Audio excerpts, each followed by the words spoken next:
consistency, strength of evidence, specificity of outcome to an intervention, and coherence of data, and similar attributes of critical thinking.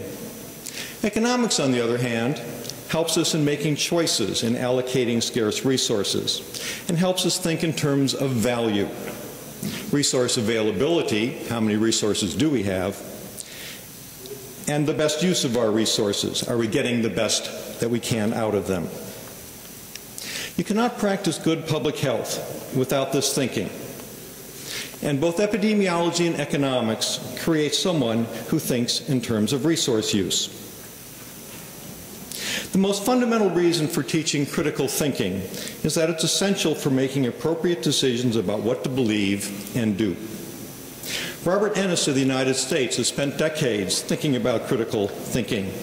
And these 12 factors are relevant to us in healthcare in Central Asia as we seek evidence, how to judge its validity, and then use this evidence to create our own evidence and make good decisions. So quickly, if we read these 12 items, a critical thinker is someone who is open-minded and mindful of alternatives. He desires to be and is well-informed. He judges well the credibility of sources of information. He identifies reasons, assumptions, and conclusions. He judges well the quality of an argument, including its reasons, assumptions, evidence, and their degree of support. He asks appropriate clarifying questions. He formulates plausible hypotheses and then plans and conducts experiments to examine these hypotheses. He draws and defines terms in a way appropriate for the context in which he works and draws conclusions when warranted, but with caution if necessary. Looking at these attributes, we need critical thinking in all areas of public health. We have recently completed a review of scientific healthcare publications from Central Asia.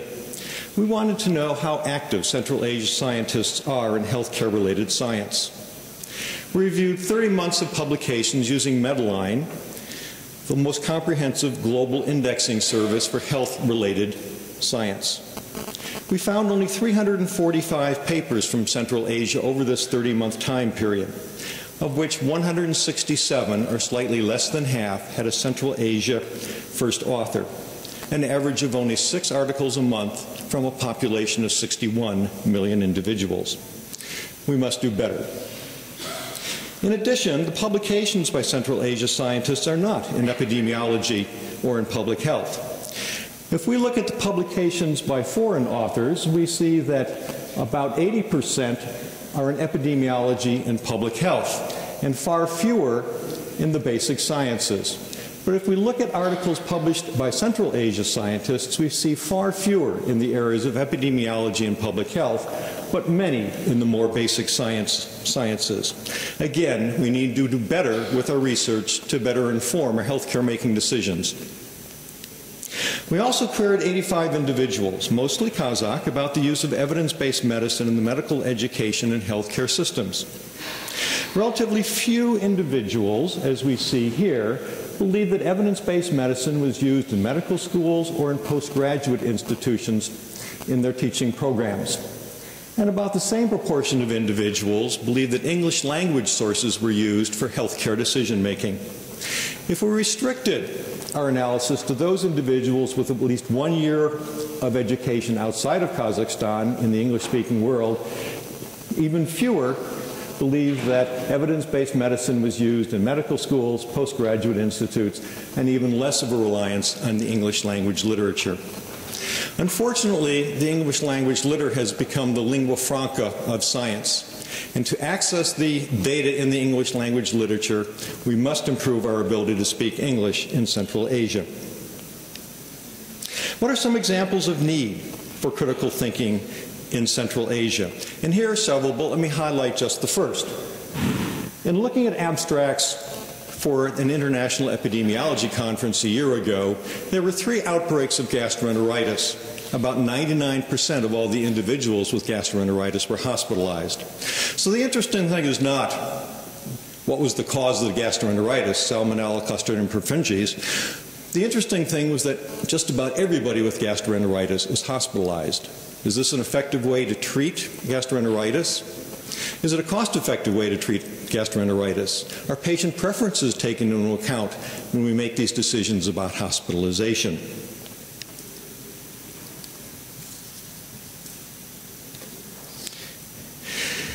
Here, to make better decisions at the bottom, where health care is delivered, we need more critical thinking, more asking, is it worth it? We also need more freedom to practice creative thinking, more questioning of the effectiveness of our programs. There must be reward for creative thinking. We need more reliance on the use of evidence for decision-making rather than individual opinion. And we need more consideration of resource use. Operations research is a term I rarely hear used in Central Asia, but it's one we should teach. Operations research is the field of medicine that seeks to improve program effectiveness and resource use. It's targeted at the bottom, physicians, nurses, technicians, and administrators who work at the interface between patients and the healthcare system. These people know the strengths and weaknesses of their program, and they know how to improve them if they have the opportunity.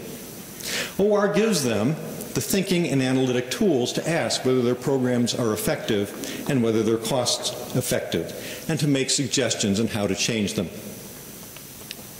Only by changing the way we think will we develop efficient healthcare services. Kazakhstan has a lot of talented people at the top, as do other Central Asia countries, doing healthcare reform in particular in macroeconomics in Kazakhstan. But we need to develop the bottom as well, because if we do this, we will find that we improve the effectiveness and efficiency at the interface of public health as well as patients. Thank you.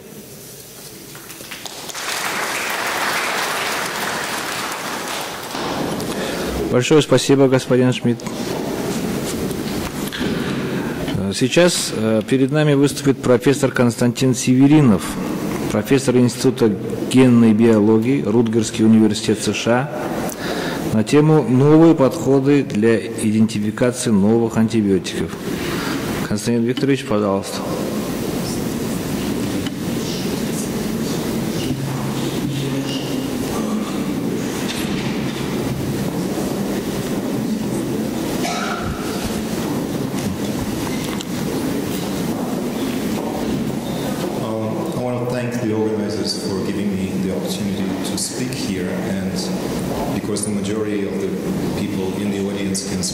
So I'm actually going to speak in Russian. I wish I can deliver this talk in Kazakh, but I can't do that, at least not yet. Значит, я сегодня хотел бы рассказать чуть-чуть о том, что, как теперь выясняется, перекликается во многом с тем, о чем говорил Рич Робертс и Ада Йонат, о необходимости каким-то образом преодолеть проблему множественной лекарственной устойчивости бактерий, которая стала глобальной проблемой, путем получения новых антибиотиков. А новых антибиотиков не было уже, наверное, около 30 лет. Последние новые антибиотики – это были хинолины, которые были введены в практику в начале 70-х годов.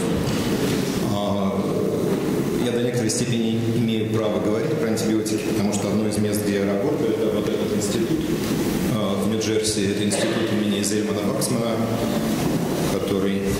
портрет которого показан здесь. Это Нобелевский лауреат, который был первый человек, который ввел в медицинскую практику стрептомицин и целый ряд других антибиотиков, которые позволили в значительной степени сократить заболеваемость туберкулезом.